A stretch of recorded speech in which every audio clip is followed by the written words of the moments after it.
हर महीने गोचरीय घटनाएं होती है, कुछ परिवर्तन होते हैं और हर महीने सूर्य तो अपने प्रभाव चेंज करता ही रहता है, बदलता ही रहता है, प्रभाव अलग अलग आते हैं। लेकिन इस महीने, अगस्त के महीने, कुछ महत्वपूर्ण बदलाव होंगे और वह महत्वपूर्ण बदलाव आप पे सीधा सीधा असर लाएंगे, क्योंकि हमने आज केंद्र में वृश्चिक राशि को लिया है और वृश्चिक राशि के स्वामी मंगल होते हैं और मंगल खुद बदलाव लाएंगे, अपने प्रभाव भी बदलेंगे और अपने स्थान भी बदल रहे हैं। नमस्कार मित्रों, मैं भानु प्रकाश शर्मा एस्ट्रो भानु शर्मा चैनल में आपका हार्दिक अभिनंदन करता हूं। पहले अपन देख लेते हैं कि कौन कौन से ग्रह क्या क्या प्रभाव लाएंगे या बदल रहे हैं, उसके हिसाब से फिर आगे बढ़ते हैं अपन। तो सबसे पहले 7 अगस्त को शुक्र देव वक्री अवस्था में अपना स्थान परिवर्तन करेंगे। वक्री अवस्था में अभी भी हैं, लेकिन वह स्थान परिवर्तन करेंगे और अभी के समय में आपके कर्म क्षेत्र में चल रहे हैं, लेकिन 7 अगस्त को वह वक्र अवस्था में होने के कारण स्थान परिवर्तन जो करेंगे आपके भाग्य भाव में चले जाएंगे, नवे भाव में चले जाएंगे सूर्य के साथ। और वहीं अगला प्रभाव या अगला परिवर्तन जो होगा, अगला परिवर्तन सूर्य का होगा, जो हर महीने होता है। 17 अगस्त को होगा। 17 अगस्त को सूर्य कर्क राशि से निकल करके सिंह राशि, उनकी खुद की राशि और आपके खुद के कर्म क्षेत्र में चले जाएंगे। अगला परिवर्तन जो होगा आप ही के खुद के स्वामी मंगल, उनका होगा। मंगल का परिवर्तन क्या होगा, आपके कर्म क्षेत्र में अभी चल रहे हैं और कर्म क्षेत्र से परिवर्तित होकर लाभ क्षेत्र में, आपके लाभ भाव में 11वें हाउस में चले जाएंगे। यह तो हो गया परिवर्तन, 3 ग्रहों के परिवर्तन होने हैं।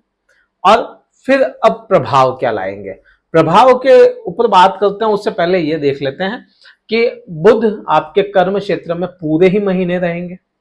सूर्य चेंज कर रहे हैं, शुक्र पूरे महीने रहेंगे 7 तारीख के बाद में आपके भाग्य भाव में। केतु आपके द्वादश भाव में रहेंगे और हमें पूरा ही महीना यहीं पे रहेंगे और लंबे समय से यहीं पे रह रहे हैं, यहीं पे बैठे हुए हैं, स्थापित है। लेकिन अभी के समय में 5 और 4 डिग्री के आसपास चलेंगे। 5 डिग्री अभी हैं, आने वाले समय में 4 डिग्री पे चले जाएंगे। शनिदेव शश योग बना रहे हैं, बिल्कुल शश योग बना रहे हैं, लेकिन यहाँ पे 7:30 आपकी ढैया का भी समय चल रहा है, चतुर्थ ढैया का समय चल रहा है शनिदेव का।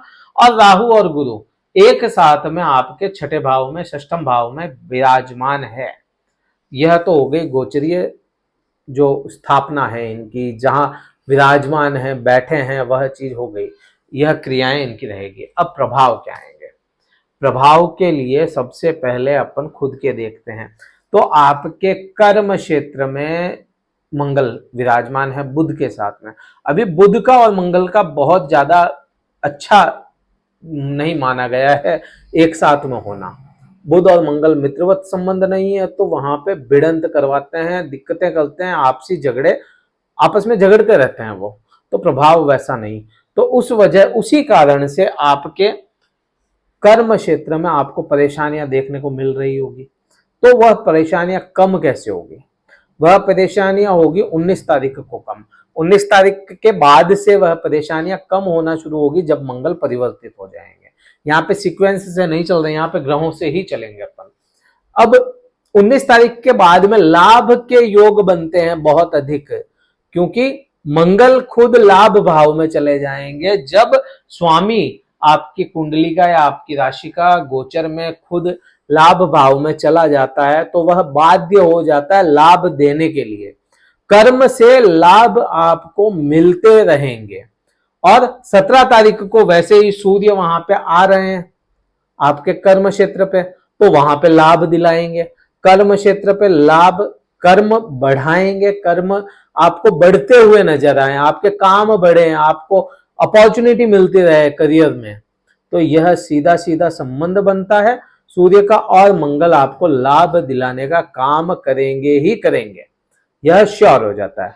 अब क्योंकि शश योग है, तो शश योग में फायदा मिलता है, लेकिन यहां पे यह भी हमें सोचना चाहिए कि यह ढैया के अंतर्गत आ गया, तो शश योग का उतना मेन प्रभाव नहीं आए।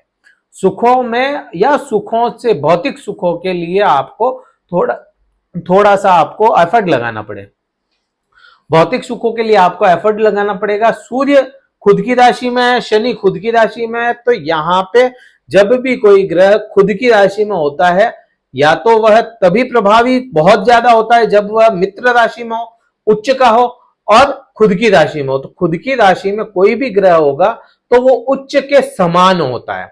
तो यहाँ पे दो ग्रह उच्च के आमने सामने हो जाते हैं, मीन्स सूर्य और शनि। शनि भी खुद के हाउस में है और सूर्य भी खुद के हाउस में है, तो आपको करियर से जुड़ी कोई समस्या नहीं देंगे। लेकिन शनिदेव सम भी हो जाते हैं। सम का मतलब हो जाता है जिसकी दृष्टि में रहेंगे, जैसे बैठेंगे वैसा प्रभाव देते हैं। तो यहां सूर्य के प्रभाव से सुखों के लिए एफर्ट तो लगाना पड़े, लेकिन भौतिक सुख आपको निरंतर दिलाने का काम करेंगे। यहां पे यह हो गया, सूर्य हो गया, सूर्य का ले लिया, मंगल का ले लिया, बुध का ले लिया। अब शनि का भी हो गया अपना। अभी राहु की बात करते हैं। राहु और गुरु चांडाल दोष के अंतर्गत आते हैं।